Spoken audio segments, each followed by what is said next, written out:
Yarn sensation. Just click on my yarn lady or click the subscribe button. Hi everyone, welcome to my channel Yarn Sensation, and I am so happy that you are here with me today. And what I wanted to do was share an item that I found at Dollar Tree. It is called Puzzle Saver, and it's part of the Crafter's Square. And what it is a laminate and a preserve that you can use to keep your puzzle pieces. But no, I do not make or do puzzles. Sometime, but not that often. But what interests me was the fact that I could use it to stiffen my earrings. So it is 4 fluid ounces, and of course it was $1.25, and I just wanted to try it out to see how it works. So once I got home, I applied it, well, I made these circle shapes, and then I applied it to the back of each one. And I just left it out overnight and let it dry. And wow, look at that. And that's me bending it, trying to lose the shape. And it's just keeping the shape. It's even hard to bend. Usually I use spray starch, and sometimes with spray starch it leaves a little like flakes on the top, so I usually have to try to get the flakes off or separate it. And I also did this one, I didn't use as much, but as you can see it still has the shape. And this one I did as well, and I applied it to the back and just added a bead and ear wire and decided to use it for an earring. So what we will do in this video, we will crochet the second earring for this one, and I will show you how I make it and how I applied the puzzle saver to the back. Starting over here, I have wax paper, and what I did was just tear a sheet to use off of that. I have a foam brush, really small. I have the puzzle saver. I have just cotton, and I purchased this from Dollar Tree as well. I will be using a 3.0 millimeter hook, pair of scissors, a yarn needle. I have a bead, and this bead has the size that allow me to pull my yarn needle through. I have a jump ring and an ear wire. To get started, you want to start with a slip knot, chain 2. You will place a total of 12 double crochets into that second chain, and we will meet back. Next, you will join into your chain 2.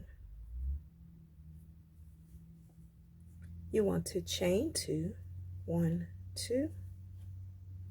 You will place a double crochet into that same stitch.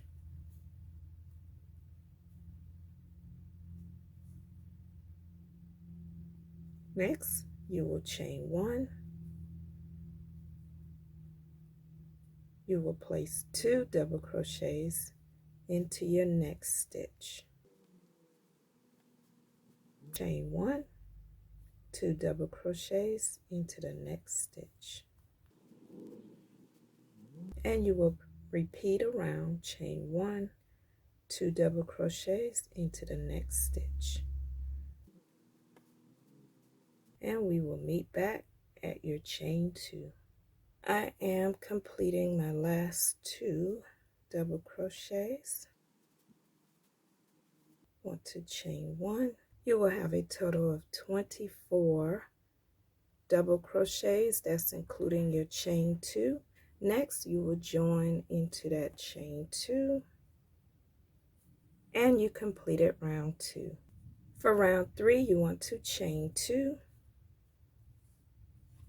You will place a half double crochet in that same stitch as your chain 2, Just wrap your yarn around the hook, place it into that space, pull up a loop, and pull your hook through all 3 loops.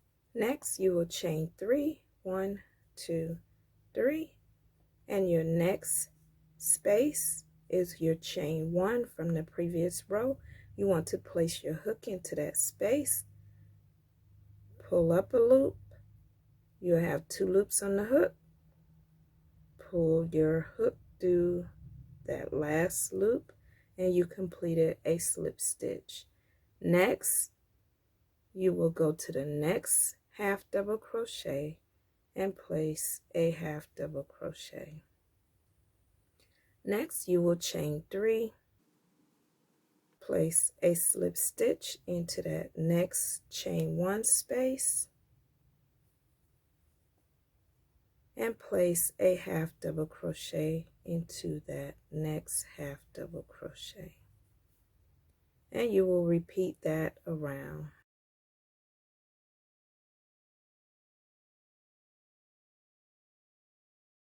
I am completing my last half double crochet. I want to chain 3. Once you chain 3, you will complete your last slip stitch into your last chain 1 space. After you do that, you can pull or fold down that chain 2 and your half double crochet, and there are some stitches on the back side. You will see your loops here. You just want to place your hook beneath a couple of those loops and just complete a slip stitch. So we just completed the base of the earring. The next thing we want to do is chain 1.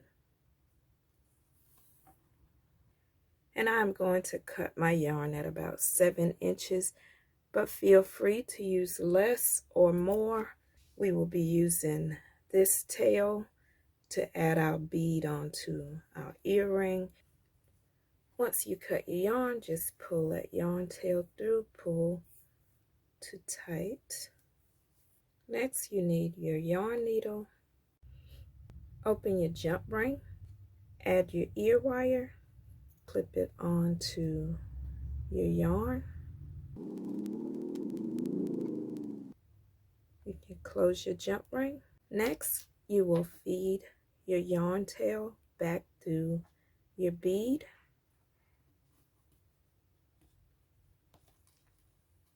As you're pulling your yarn tail, you want to hold on to your ear wire.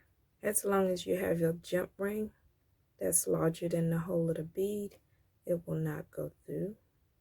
Next, you want your yarn tail on the back side, and you will fasten it off on the back side.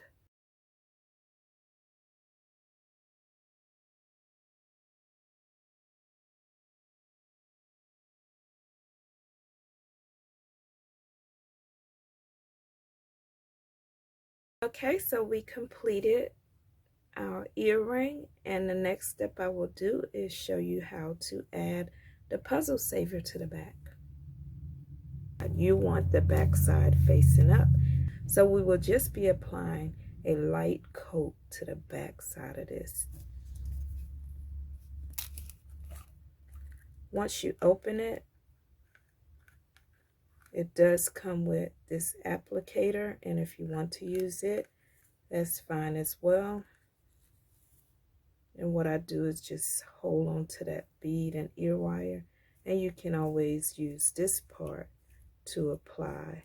And you can tell where you're putting the applicator because it will make the product that you're working on a darker shade. Okay, so if you're not using the applicator, you can always lay it to the side. Use your little sponge. Try not to get it to the front, but if you do, that's okay. It will dry as well. And just continuously add it around until you have that color change.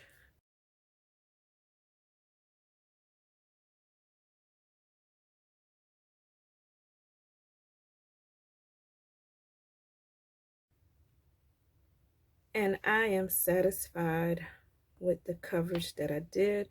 Always remember to put your top back on. You don't want to waste it.